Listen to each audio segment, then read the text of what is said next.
Okay. Kira Sullivan, 6328.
Okay, so after watching Mark perform 100 metres breaststroke, I was able to identify some strengths and some weaknesses.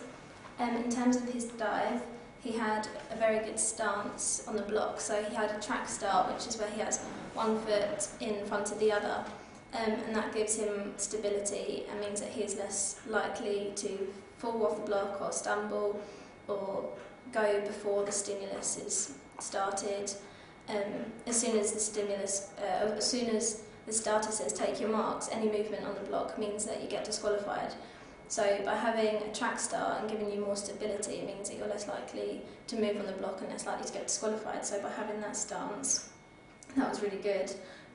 He also leans his weight over his toes, so he leans forward on the front of the block, opposed to leaning further back on the block. And some people think that if you lean further back, when you push off, you give yourself more momentum and you should travel further, except if you lean at the front of the block, then gravity will naturally pull you in the water, and it means that you save energy, because naturally gravity will do that for you, so you don't have to waste energy on trying to build up more momentum. So by leaning forward with the weight at the front of his toes, that was another strength. He was also streamlined both through the water and over the top of the water, so he had minimal air resistance, but he also had hardly any water resistance. So his arms were very straight, he had no bend in his elbows, his fingers were close together, hands on top of each other, and his head was tucked into his chin and his arms covered his ears. So the whole body position of the dive was very streamlined, quite like an arrow or a spear going into the water. So that made it fast, and there was hardly any drag. Like I said, with his hands being perfectly one on top of the other, that meant that if his hands were further down as he entered the water, it would have forced his body to go down deeper into the depths of the pool. But because his hands were firmly tight on top of each other and they weren't going to bend under the pressure of the water, it means that he had a shallow dive and a shallow entry, which meant that he could come up and make optimal use of his dive because of his glide. If his hands had bent, he would have taken longer to resurface, but he didn't, so that was very good. The only thing that I noticed about his dive that was a weakness was his reaction time. Most swimmers have a reaction time, or competitive swimmers should have a reaction time of between 0.4 to 0.7 seconds after they hear the go or the beep of the buzzer. So in Mark's case, he waits, I think, 1.7 seconds before he actually leaves the block after he hears the stimulus. So that obviously made his time a lot longer than it needed to be. So as soon as he hears the word go, he should almost, as an exaggeration, have already left the block, so he should be that fast. So that's something he needs to work on. In terms of his stroke, some of the weaknesses that I identified was his head positioning. He looked forward to the end of the pool rather than looking down diagonally at the bottom of the floor of the pool. And that means if you have a high head looking up in the water, it means that your neck is at an angle, which means your back is going to arch and your legs are going to drop down in the water. So instead of being in a streamlined position in the water like so, you're going to be at an angle, and that creates a lot of water resistance and a lot of drag. So ultimately it slows his stroke down a lot. So by having his head up, it causes a sort of chain reaction of events where his lower back and his hips and his legs, they all drop, causing more drag. So if he could tuck his head under, bringing his chin into his chest, it means that his body will become more streamlined again and he will lose all that excess water resistance. He also had his fingers open. By having his fingers open, it means that they're more likely to bend under the pressure of the water, and that wouldn't be so much of a problem, but because of the bend, it means that there's a decrease in the surface area that you can pull, so it means your catch isn't as good in the pull phase, and the pull won't be as strong. So if he could get his fingers close together, tightly together, during the pull phase, he will get a better catch and a better pull, and he'll be able to pull himself further in the water. He also had quite a low hand to elbow ratio within the water, so that means for example, a competitive swimmer would have a high one where the hands are low down in the water and the elbows are high, and that means that they've got all of this surface area to pull the water back. But if Mark has a low one, so his hands are up here and his elbows are also up here, it means he can't get the same catch and the same pull. So it's quite essential that he has his hand positioning a lot lower down, facing the bottom of the pool. He also brings his elbows further back than his body, which in a competitive swimming environment that would be a disqualification, because in breaststroke you must make sure that your elbows remain in front of you at all times. I think it's one of the newest swimming laws, and if the elbows go past the body, it's a disqualification. I mean, I can see why Mark would have done this, because he would have thought, if I pull further back, I've got more of a pull and I'm going to pull myself further in the water. But it's actually more efficient if you keep your elbows in front of him, so he needs to change that, because otherwise he would have been disqualified. Lastly, he also had an unbalanced stroke, in the sense that his left leg kicked under the water, but his right leg kicked over the top of the water. So with his right leg, he was kicking back a lot of air and wasn't pushing himself forward. Although saying this, he did have a whip kick, so that was very good, because some people tend to think that when they do breaststroke, they bring their heels to the bottom and then they make the biggest circle they can and then push their legs back round. It's more efficient if you bring your legs up and just push the water straight back. And that's what Mark did, so he had a good whip kick. He just needs to straighten his shoulders so they're more level with the water, because that will then mean that his legs will be in level with each other. He had good body composition to be efficient at swimming breaststroke. He had good muscular strength.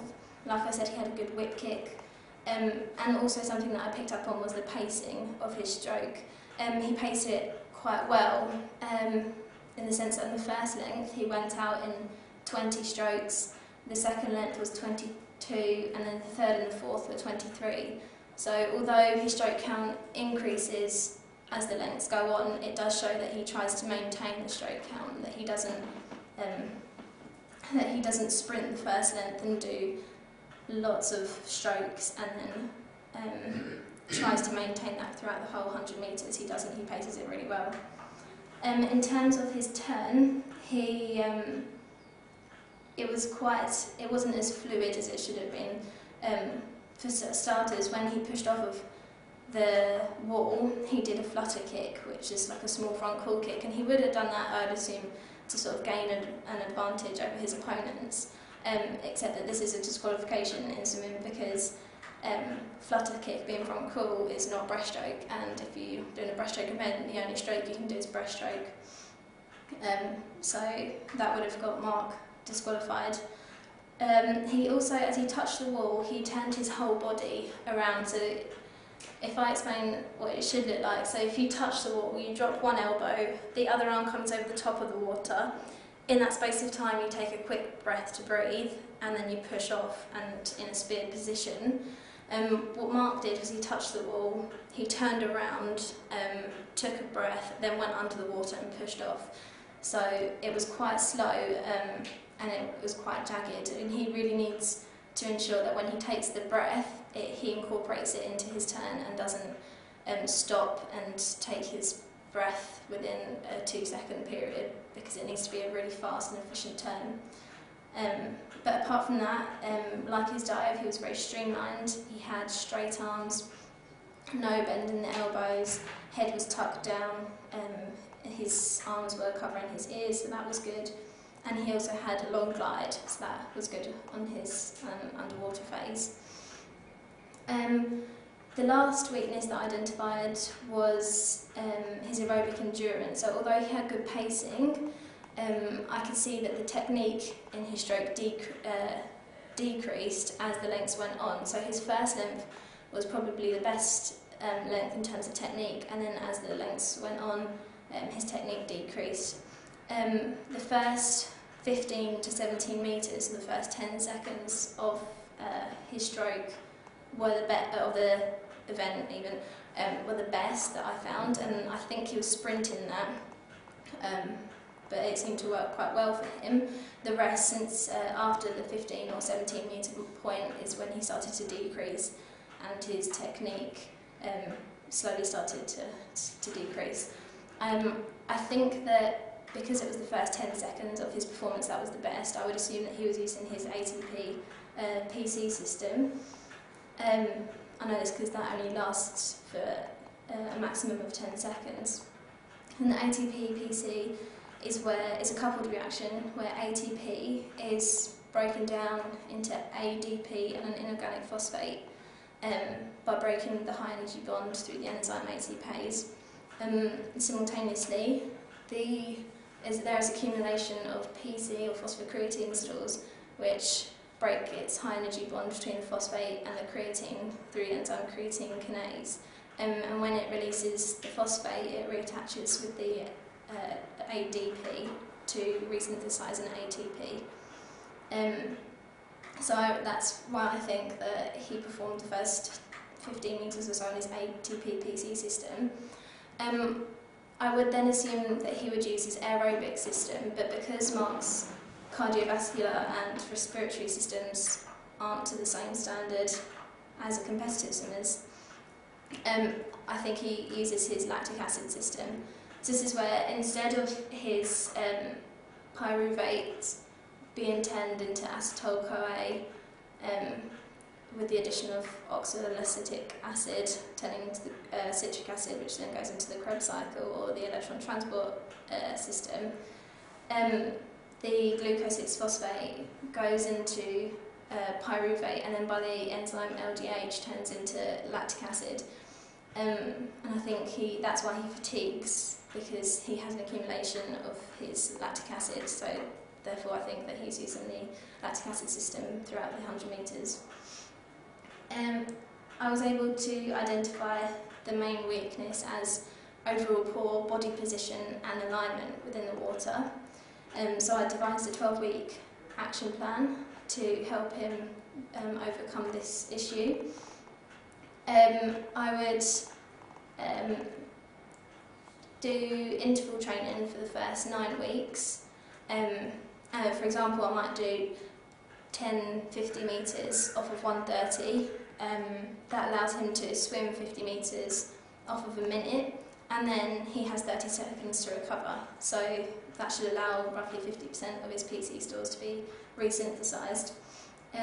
For the rest of the time, I would not necessarily work on continuous training, but I would increase the distance that he does his drills on. So instead of doing 1050s, I might do 5 100s or 2 200s or something like that. I would also increase his training from once or twice a week at the beginning, so by the end of the 12 weeks I would hopefully like him to complete 4 to 5 training sessions per week. I would also assign Mark a training partner. Realistically, if it was achievable, I would like Mark to be training with someone that was of a regional or national standard, so that they have perfect technique, so when Mark watches them, they shouldn't have any faults in their stroke, and then he will be able to watch and think, this is what I need to do. And by having someone there, it acts as social learning, and they can act as an encourager, they can motivate Mark. They can also, if me being the coach is telling Mark to do something and he might not understand it, there is a different or alternative interpretation of how they might be able to explain it, and he might respond better to them rather than to me as the coach. And so this is the theory of social facilitation, and I think it came back from Bandura, who is a Gestalt theorist. I would also test Mark at the beginning, the middle and the end of the 12 weeks.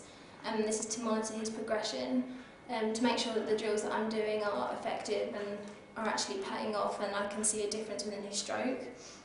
For example, when I test him, I might get him to do a 50-metre timed swim, so it should be a sprint. I should be able to count his stroke, so do a stroke count. I would also video him, so when we look back at it, we can go through it together and we can pick out, yeah, you did this really, really well, well done, or you might just need to tweak this, and then we can go through it together. The drive theory states that with an increase in audience, there should be an increase in performance. However, this is only the case in autonomous learners, and as marked as an associative learner, the theory changes slightly to say that when there's an increase in audience, there'll be a decrease in performance. So it's important that when I do test mark, I make sure that there is a minimum number of people present, and that it should be just me and the camera watching him, because we don't want to put him under that sort of pressure and decrease his performance. This would also quite suit his sort of introvert behaviour, as he sort of shies away from crowds of people anyway. If he's being videoed, or when he is being videoed, it can increase his anxiety, and we don't want to increase it too much because it could lead to either inverted U or the catastrophe theory from occurring, which is when with an increase in anxiety there'll be a further decrease in performance. So we don't want to get him too over-aroused or to have too much anxiety, because he could potentially have quite a large perceptual field, and he could respond to quite a few stimuluses. So he might, for example, have a false start where he would immediately be disqualified. He could go before the stimulus, he could move on the block, he could be obviously too overexcited and mess up his pacing, and he might decide, I'm going to sprint the whole thing, except he wouldn't have trained to sprint the whole thing, so he would decrease his performance as the lengths went on, and he could potentially mess up his whole performance. But then at the same token, we don't want him to be under-aroused or have really low levels of anxiety, because that can mean that he's not necessarily putting as much effort into it as he should. He might act like he just doesn't care.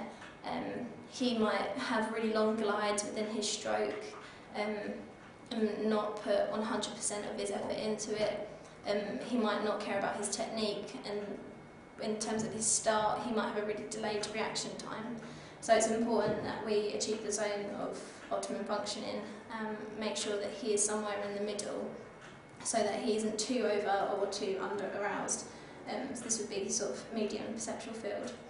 In terms of the drills that I would use, for the leg kick, first of all I would get him out on the side of the pool, and then get him to watch a video clip of an Olympic swimmer or someone of a very high standard of swimming, showing them how to perform the leg kick. I would then get him to sit down on a dry surface, and I would show him how it should look, and then I would get him to do the same thing. And so he understands why he has to do certain things. I would then get him in the pool, and then by using the mechanical aid of a woggle, I put a woggle on his back, and then on his back he would be able to look down at his feet, and he'll be able to watch what he is doing, so he can visualise it, and also that might make it easier for him being an associative learner. And then he can kick, and I would only get him to do first of all, get him to do widths of the pool, and then if he's feeling more confident, and depending on his progression, I would then move on to doing lengths. So after he's done it on his back, I would then move him around, so he's back onto his front out with 2 floats, so one under each arm, sort of elbows tucked out, his knuckles facing each other, and I would say to him, just make sure you keep your chin tucked on the water. So that extends his neck, which should bring his back up in this position, because like I said, one of his weaknesses was that he was like this, and he needs to be more streamlined in the water, like so. So if he extends his neck and keeps his chin tucked in, it should bring his legs up. By doing this drill, it's just him kicking. He's got a nice body position on top of the water, and he can remember to keep his heels up to his bottom, turn his feet out and kick his feet around, but maintaining the whip kick that he's already got. The next drill that I would do is take him 1 float away, and then just having 1 float for him. So I'll take thumbs on top, fingers on the bottom, hold the float out with extended arms, but this time I want him to keep his face in the water and only come up to breathe when the timing's right and when he feels like necessary for him to breathe. Again, this means that he's going to be in a streamlined position in the water, and he's going to achieve the whip kick that he needs, and I would only get him to do lengths at a time. I wouldn't get him to do any more than 25 metres at a time, because I don't want to cause injury to him. The next drill that I would do is taking all floats away, all buoyancy aids away, and just in a streamlined position, so like an arrow, one hand on top of the other, head tucked down. I would get him just to do his kicking. Same thing again, I would this time make sure that I would tell him bring your knees as far up as you can to your chest and then kick around, and that just really over exaggerates some of the points that he needs to remember, and it will help him remember them better. The next drill that I would do is called 3 kicks 1 pull, and this is quite simply where he does 3 kicks to every 1 pull. So he would take a pull, and this introduces a sort of the rhythm to the stroke, and when he takes his pull, that's when he breathes. As he recovers, he puts his head back down and then goes underneath the water, so he's not on top of the water anymore, he's underneath, below the surface. He takes 3 kicks and then he just repeats that. But because this isn't just focusing on his leg kick, I'd get him to do longer distances, so potentially 50 metres at a time. Then the next drill that I would do, or one of the last drills that I would do, is you get the float back again, except with the float you put it vertically in the water rather than putting it held out in front of you, so you hold the float like this, and this just creates lots of resistance within the water. It means that, well, Mark's got a good whip kick anyway, but he needs to really whip the water back and have a much more powerful leg kick. So by doing that, it increases the resistance, and he's going to need to push harder to be able to travel further. And initially I would start off with having only a little bit of the float in the water and most of the float out of the water, and then as he progresses, as I come back to this drill, I would put more of the float down in the water until eventually the whole float is underneath the water, and obviously the more floats in the water, the more resistance is caused.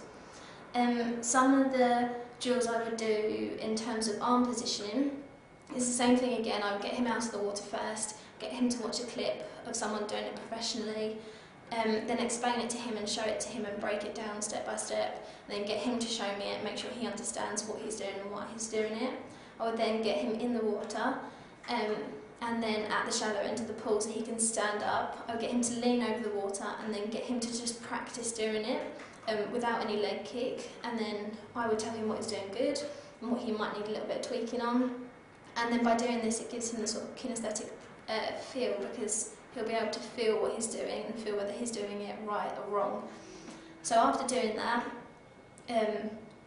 I would move on to the drill called wide Y. This is where he can wear fins if he needs to, just to keep him buoyant, and do like a small flutter kick. But this is where he has his arms out in front of him, and then he creates sort of a Y position in the water, because his thumbs go down and they push the water out, and then his thumbs come back up to the top and push the water in, and you just continuously do this, and this is so he can achieve the catch phase, and so he understands how important it is to get the catch, because that's the first part of the breaststroke pull, where you pull the water out and then you come back around. So it's really essential that he makes the most of his catch phase. So that's really important for the catch. I would then do something similar, except I would do full stroke breaststroke arm pull, but again with the flutter kick with the fins to keep him buoyant.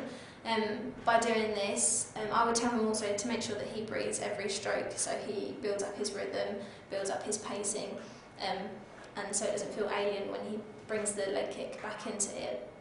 So same thing again, except obviously doing the full pull, remembering that when he does his catch phase, his thumbs have got to be pointing down, his little fingers got to be pointing up, doing that catch, and then bringing the water in, but remembering that one of his weaknesses was the low hand to elbow ratio, so he needs to get his hands pointing down with his elbows pointing up in the water to achieve the best catch that he can achieve.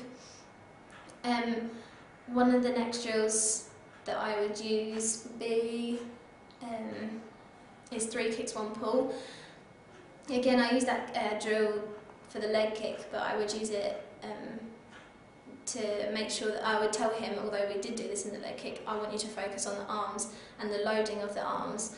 So again, remembering the catch, remembering the pull, but making sure that when he recovers this time that it's a really fast recovery. And every time he does that one stroke, he then performs 3 leg kicks.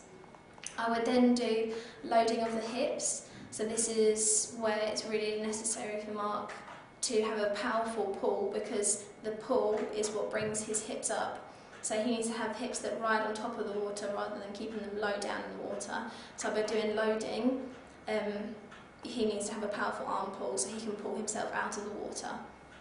I would then do a drill called 30, 60, 150, and that breaks the pull down into the three parts of the stroke. So you've got the catch phase, the pull phase, and then the recovery phase.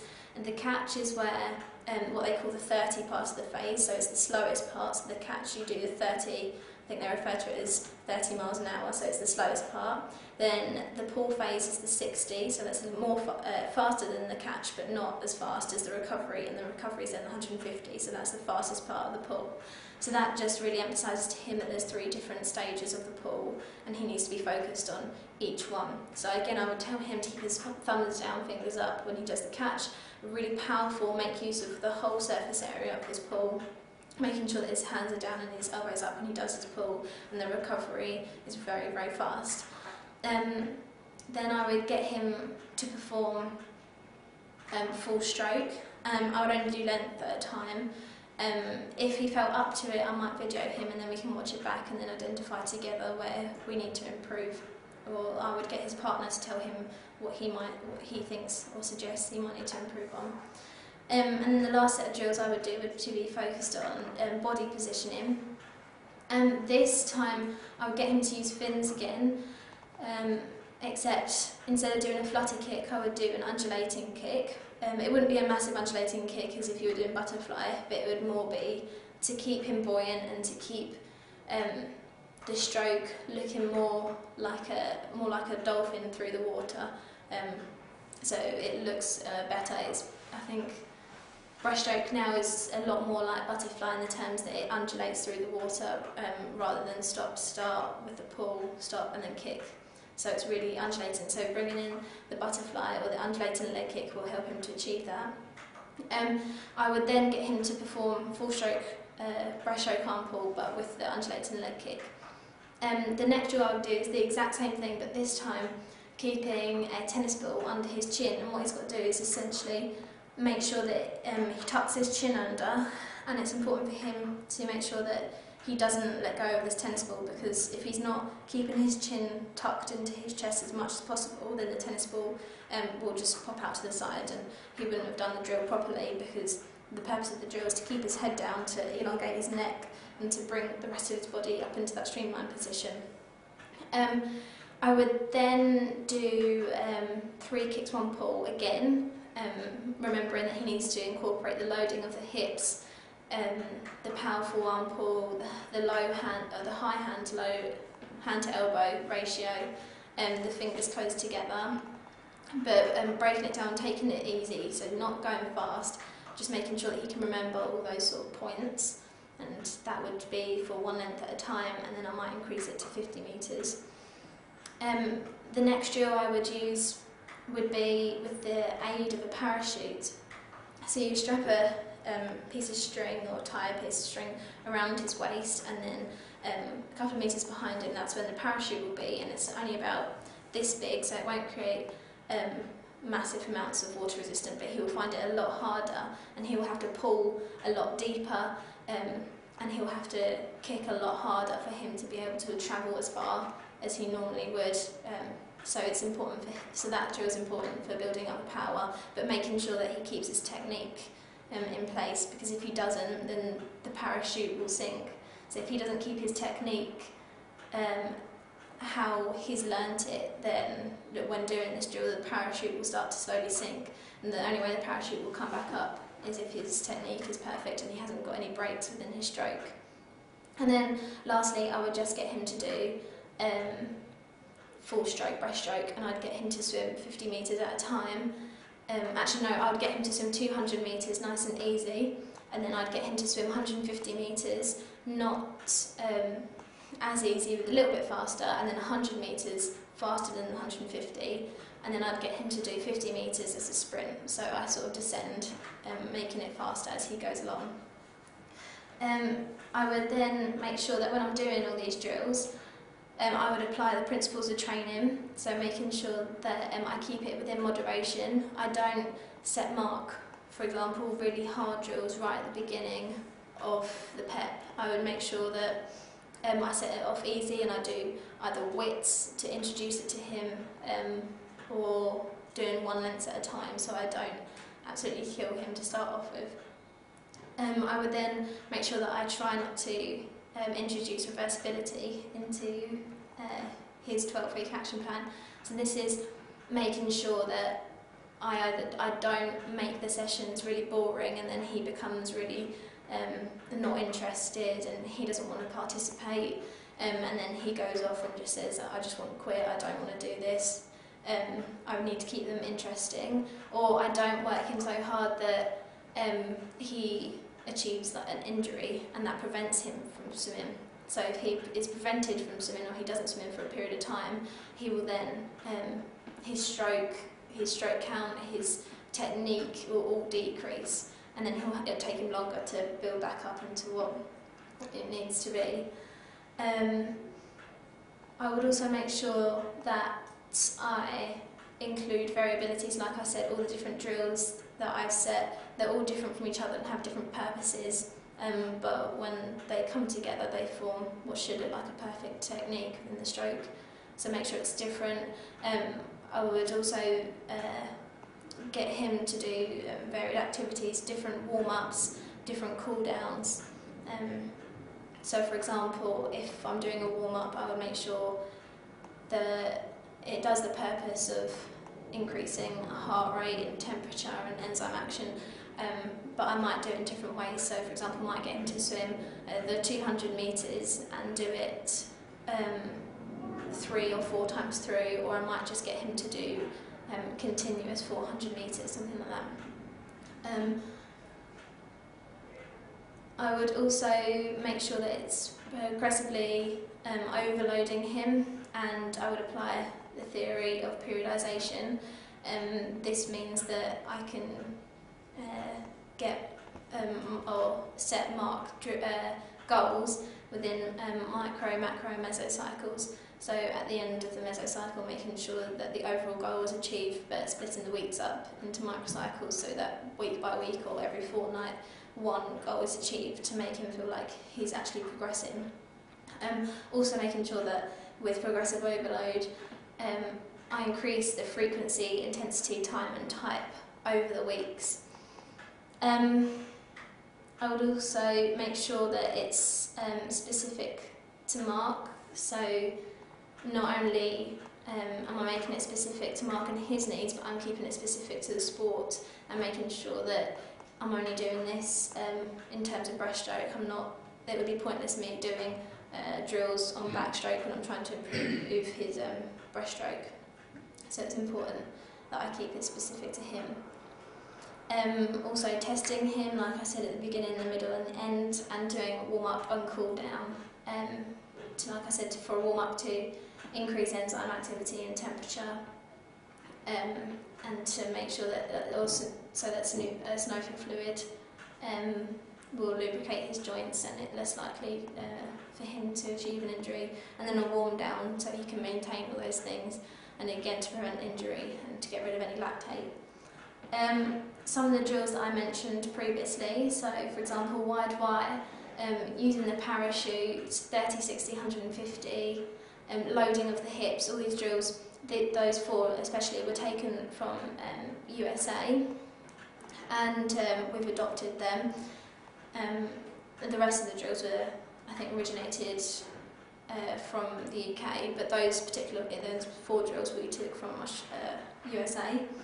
In terms of opportunity and provision, in comparison with the United States, we have our clubs that are parent-owned, but predominantly in the UK we have club-owned and institution-owned clubs.